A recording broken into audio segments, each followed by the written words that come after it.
Welcome to my YouTube channel. मी प्रमोद. हसत रहा, आनंदी रहा. आज पेरूचा मेथांबा कसा बनतो आणि त्यानंतर एक वाढदिवस तिकडे जायचं आहे, तर ते बघा आणि लाईक करा, शेअर करा, सबस्क्राईब करा. चला तर मग. 2 दिवसापासून मी छान पेरू आणून ठेवले होते घरी. ते छान पिकले आहेत आता. तर त्या पिकलेल्या पेरूचं मी छान मेथांबा करणार आहे. ती रेसिपी मी तुमच्यासोबत शेअर करणार आहे. तर पहिले पेरू स्वच्छ धुवून घ्यायचे, त्यातल्या सर्व बिया काढून टाकायच्या आणि यासाठी लागणारं साहित्य मी तुम्हाला सांगते. जिरं, त्याच्यानंतर दाणा मेथी, हळद, धनेपूड, हिंग आणि मीठ, असं एवढंच साहित्य लागते त्याला. तर मी आता तुम्हाला सांगते आहे. कढईमध्ये मी तेल ठेवलं आहे.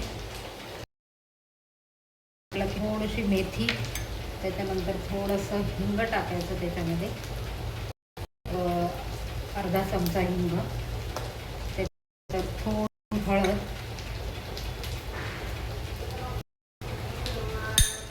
धनेपूड आणि चवीनुसार मीठ.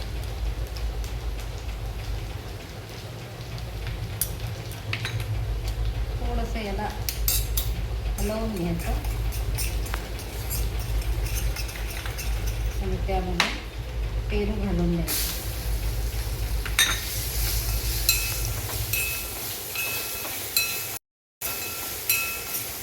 आणि पेरूला एक छान वाफ काढायची पहिले.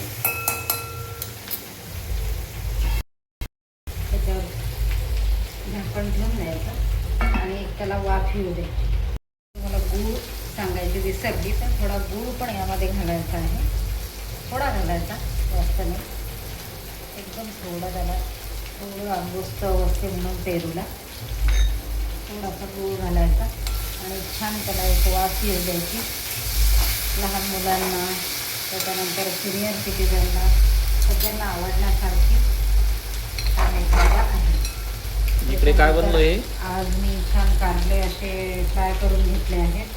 त्याला छान तिखट, मीठ आणि चाट मसाला वगैरे लावला आहे. तिथे भेंडीची भाजी बनवलेली आहे आणि हे मटकी छान भिजत घालून त्याला छानपैकी मोड आणलेली आहे. आणि आता आम्ही सगळेजण छानपैकी जेवणार आहोत. काहीतरी एक चॅनलचं नाव फळं पण आहे, केळं, डाळिंब, पेरू.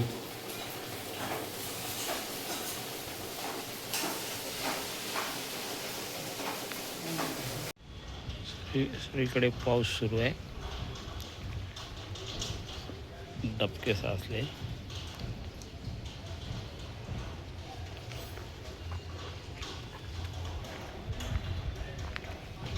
हे बघा, मस्त पाऊस आहे एकदम. झाडं वाढलेलं आहे भरपूर. बेलाचं झाड, त्यानंतर हे तगरीचं झाड, दुर्वा.